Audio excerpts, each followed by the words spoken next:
ስለሆነ ያንተንም ክፍል አጽዳ ብለሽ ኩርቱን ተቀበልሽ አምጪልኝ። ስሚ ያልኩሽ ነገር ብቻ ነሽ ማድረግ ያለብሽ። አምጪው አምጪው።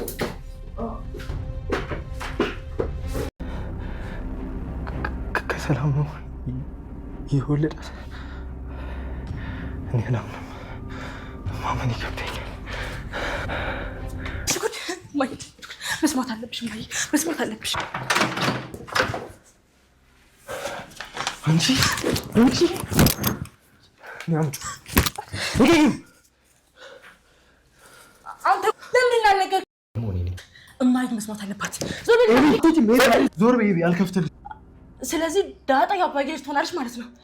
ናታን ወረቀቱን ናታን እየረረክ ነው፣ ናታን እየረረክ ነው። አምጣው እንጂ ረፊ ቢ ኧረ የአቢጌል ክፋት፣ ኧረ የአቢጌል ተንኮል። እኔ ምን አይነት ሾክ ልጅ ናት? ሰው የእናት አባቱን ትዳር ለማፍረስ አቀበት ቁልቁለት ይወርዳል።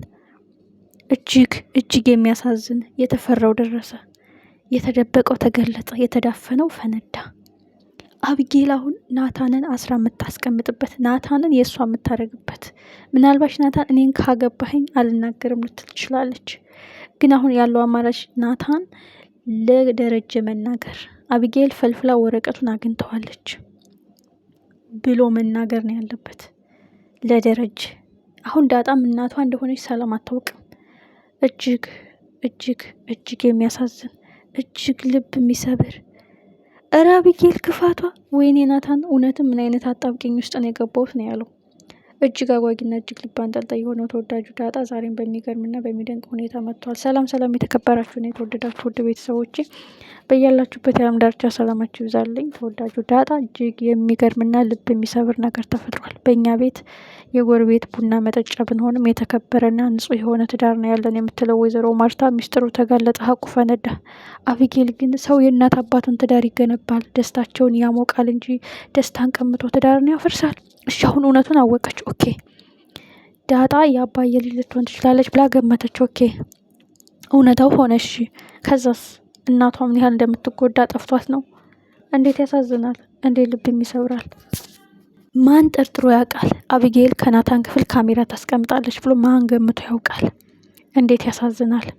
የተከበራችሁን የተወደዳችሁ ቤተሰቦች እጅግ የሚያሳዝነው ነገር ከደረጀ ጭንቀት በላይ የናታን ጭንቀት በዛሁን። አንደኛ በእርግጠኝነት የአባዬ ልጅ ናት ብላ ነው የጠረጠረችው። ግን አቢጌል አሁን ምናልባት የአባዬ ልጅ አይደለችም የጓደኛው ልጅ ልትሆን ትችላለች የምትለው ዲኤንኤን አስመርምራ ስለነበረ ነው።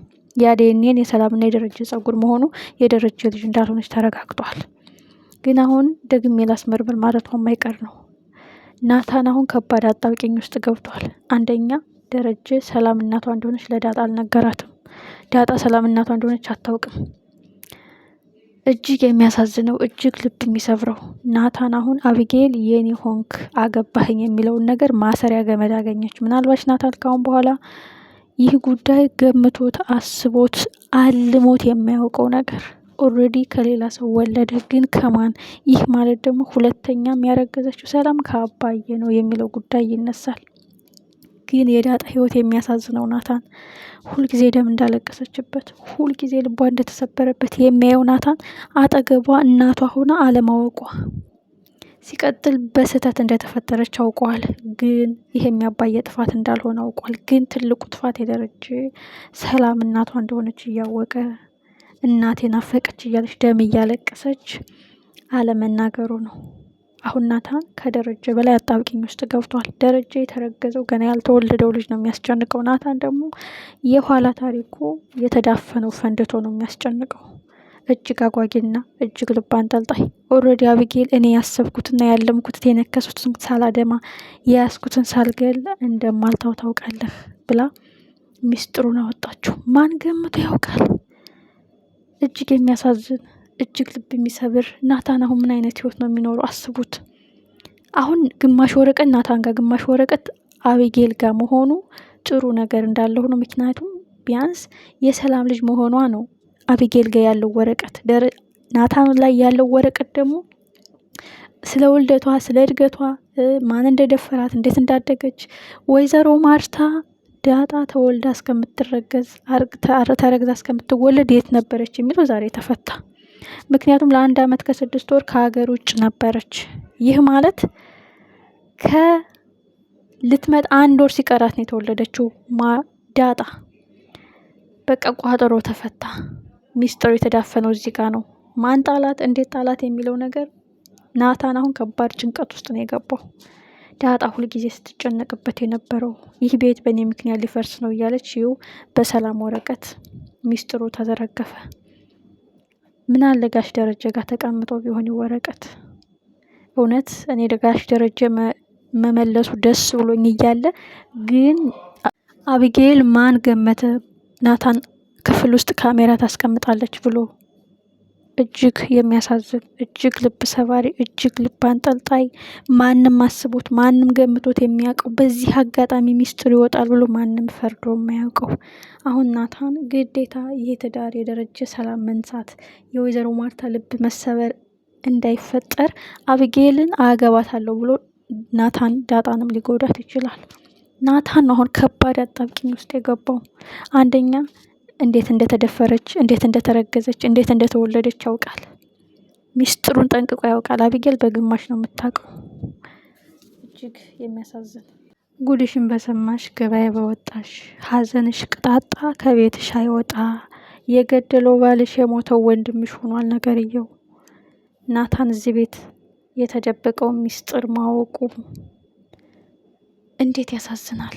አሁን ናታን ሁሉንም በቃ አወቀ፣ ተረዳው። ኦልሬዲ ሰላም ሁለተኛ የሚያረገዘችው አልናገርም አባቱን ያለችው ከጋሽ ነው የሚለውን ነገር ናታን ያረጋግጣል። አቢጌልም እንደዛው ትጠራጠርም ነበረ። እና ከአሁን በኋላ እጣፈንታቸው ምንድን ነው? የናታን እጣፈንታ ኦልሬዲ ወጥመድ ውስጥ ገብቷል።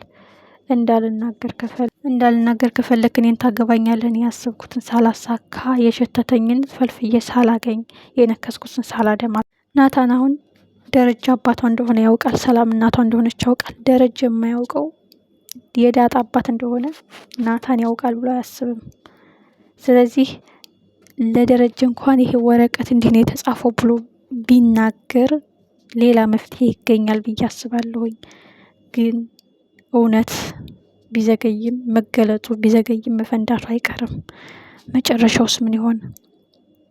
እጅግ አጓጊ፣ እጅግ ልብ አንጠልጣይ፣ እጅግ ቅስም የሚሰብር ነው የዛሬው። ናታን እንዴት እንዳሳዘነኝ ፈጣሪ ሆይ ወረቀት ማርታ እንዳታየው፣ ማርታ እንዳትገልጸው፣ የዚህ ቤት ትዳር መፍረስ፣ የዚህ ቤት ሰላም መናጋት እኔ እንዳልሆን ምክንያቱ ሲል ነበረ። ያው የፈሩት ደረሰ። እጅግ የሚያሳዝን፣ እጅግ ቅስም የሚሰብር። እንግዲህ ላያስችል አይሰጥም። ናታን እንደምንም ብሎ መወጫ ቀዳዳ ያገኛል። ግን በዚያ መሀል ዳጣ ናት የምትጎዳው። ምናልባት አቢጌል አግባይ ካለችው ኦልሬዲ እሷን ከማግባት ወደ ኋላ አይልም። ምክንያቱም ለዳጣ እንዳይነግራት እንኳን ወረቀቱ እንዳየው እና እንደተቀደደ እንትን ስላለ ማለት ነው። እና በቀላሉ አቢጌል ማውቀው በጣም ልብ ይሰብራል።